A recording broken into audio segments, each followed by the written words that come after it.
Hi all. Today we will see Unit 7 Techniques in Biochemistry. So in this particular chapter is mainly focusing on standard and commonly used methods and approaches in biochemistry and molecular biology research.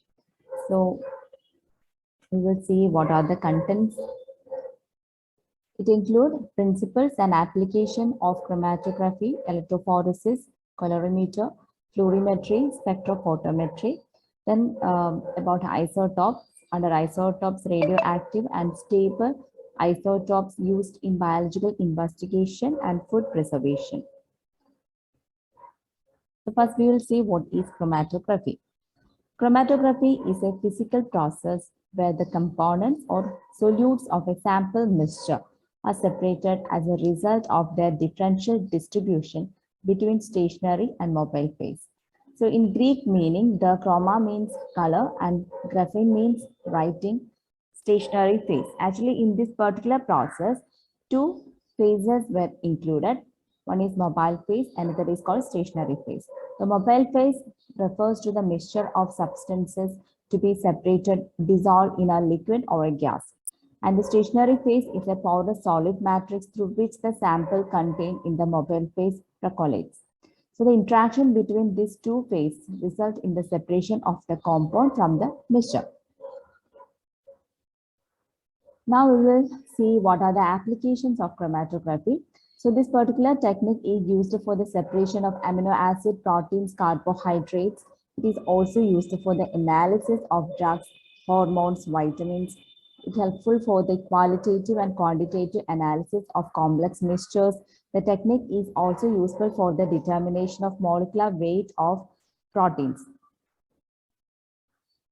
Now we will see what are the different types of chromatography: paper chromatography, thin layer chromatography, gel chromatography, column chromatography, ion exchange chromatography, gel filtration chromatography, gas liquid chromatography, and affinity chromatography.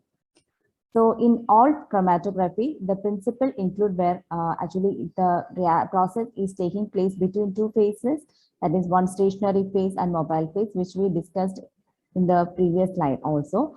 So only um, based on the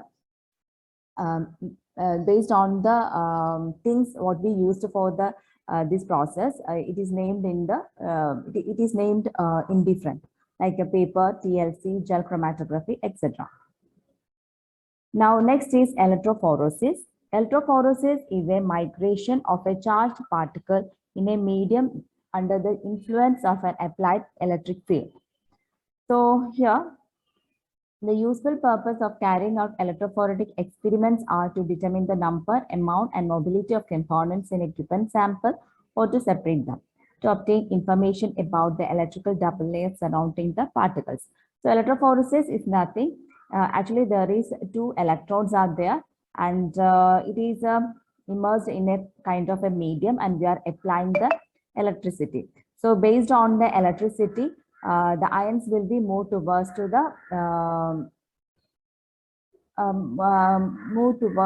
concerned electrodes, okay, based on the charge. Now we'll see the principles and application. So it is the process of moving charged biomolecules in solution by applying an electrical field across the mixture. So as I told you, there are two electrodes are there, one anode and another is called cathode. So the solution is containing the charged particle. When we apply the power, what happened here is the ions will be moved towards the oppositely charged electrodes. So like that, we can able to separate the solutes. Now, second point is the biomolecule moves with a speed depend on their charge, shape, and size, and separation occurs on the basis of molecular size. Now, what are the uses of the process? For analysis and purification of very large molecules such as protein, nucleic acid, and for analysis of simpler charged molecules like sugar, amino acid, peptide, nucleotides, and simpler ions. Now here are the different types of electrophoresis: paper electrophoresis, tar gel electrophoresis, polyacrylamide gel electrophoresis, isoelectric electrophoresis, immunoelectrophoresis, two-dimensional gel electrophoresis, and capillary electrophoresis. So I'm not going more into the details of types where you are supposed to write the seminars, and we will discuss more during your seminar time. Now, next apparatus is colorimetry. Colorimetry is the process or the technique, what we call, and the equipment is called the colorimeter. Actually, this is what we are going to use for our biochemical practical in our practical. Okay, so that we will see in coming months. Let's see what is colorimetry. It is an experimental technique that is used to determine the heat flow associated with a reaction. Now we will see the principle and application of the colorimetry. The sample and reference are maintained at the same temperature. So in this particular process, we are going to analyze the samples of blood and urine by using this colorimetry process. So here we are taking some samples and plus a reference the test sample we are taking, and based on their OD value, we are calculating a figure, and that we will compare with that of normal range, and we come into the interpretation. Now, the second point is the energy required to maintain zero temperature difference between the sample and the reference is measured. During a thermal event in the sample, the system will transfer heat to or flow from the sample pan to maintain the same temperature in reference and sample pans. Colorimetry is applied extensively in the field of thermochemistry in calculating enthalpy, stability, heat capacity, etc. You will get a clear idea when you start to use that particular equipment. It is very easy to take the measurement of the samples. Now, next is fluorimetry. Fluorescence is a phenomena of emission of radiation when the molecules are excited by radiation at certain wavelength. Fluorimetry, it is a measurement of fluorescence intensity at a particular wavelength with the help of a filter fluorimetry or a spectrophotometry. Now, what is the principle behind this process? Molecule contains electrons and non-bonding electron also. So when we exposed these electrons to a energetic field, what happened here is the electron will absorb this energy and it will be excited to the next level. So that is what the principle of a fluorimetry. Okay. Now we will see what are the applications. Determination of uranium in salt used extensively in the field of nuclear research. Estimation of traces of boron in steel by means of complex formed with benzene. Estimation of calcium by fluorimetry with a calcium solution. Determination of vitamin B, that is B1 thymine and B2 riboflavin in food samples like meat, cereals, etc. Fluorimetry is employed to carry out both qualitative and quantitative analysis for various aromatic compounds present in cigarette smoke, air pollutant, concentrates, and automobile exhaust. So here are the applications include here. Now, next apparatus is called spectrophotometry. So here, a method in which the absorption or the transmission property of a material is quantitatively measured as a function of wavelength. Basic principle behind this particular method is each compound absorbs or transmits light over a certain range of wavelength. So based on that, we can identify the substances. Okay.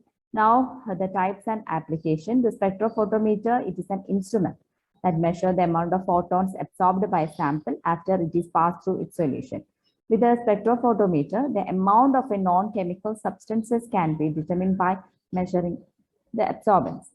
Spectrophotometer can be classified into two, single beam spectrometer and double beam spectrometer.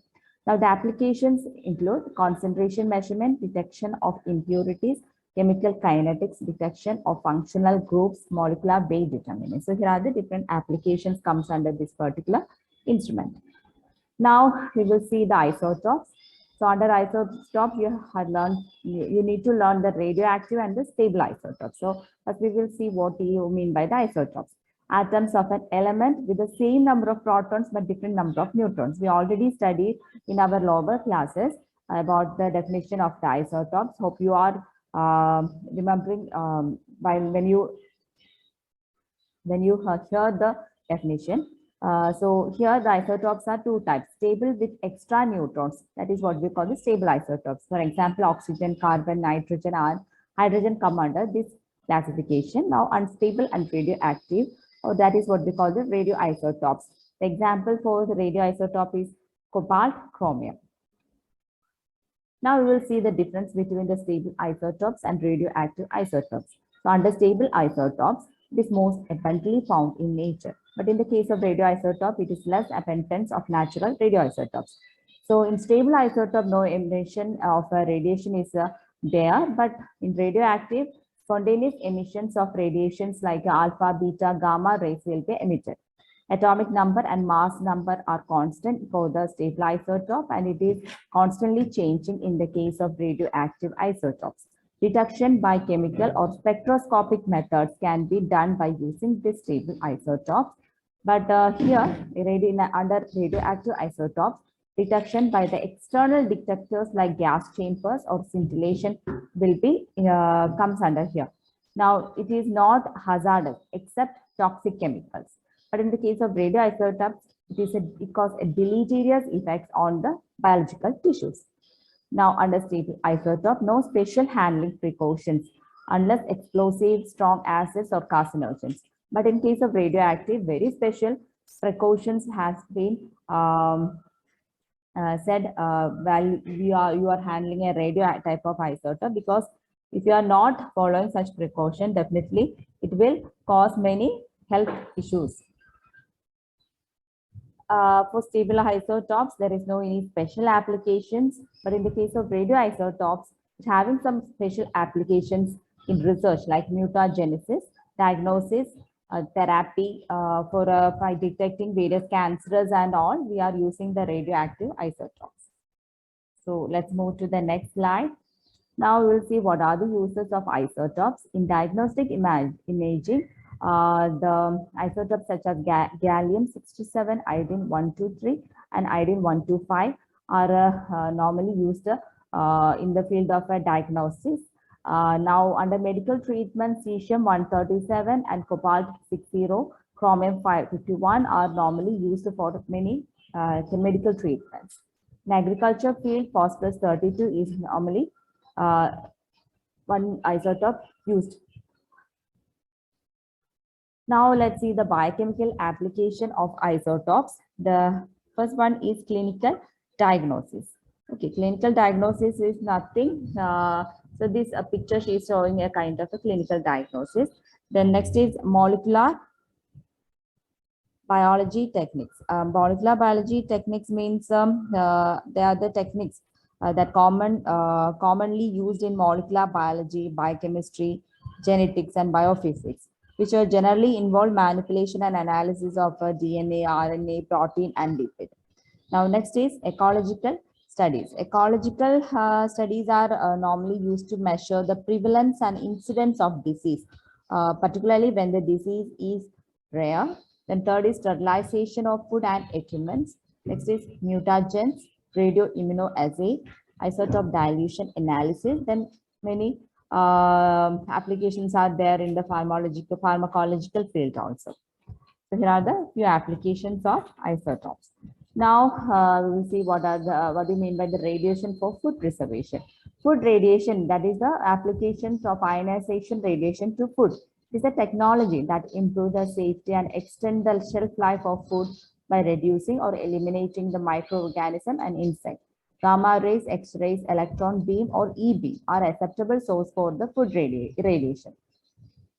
Now, irradiation can serve as for many purposes such as prevention of foodborne illness, preservation, control of insects, delay of sprouting and ripening, then sterilization. So these are the various purposes we'll get by using the method of irradiation. So, but there are some misconceptions about using irradiated food. Something has not yet proved, but we are still following such things. Now, next is the biological effects of ionizing radiation. So, biological effects means definitely when the radiation has any direct effect on our genetic material, definitely it will cause some damage. So, it causes cancer, burn, damage, DNA chain, and hair loss. Immediate effects include nausea, change in blood count, and weakening of immune system. Long-term effects include cancer and genetic defects. So, few prevention suggested were extensive monitoring, risk assessment, management, and communication. So, it is very important. We have to take the strictly the precautions methods while we using or while we following such things. Okay. So that's all for today. Thank you all.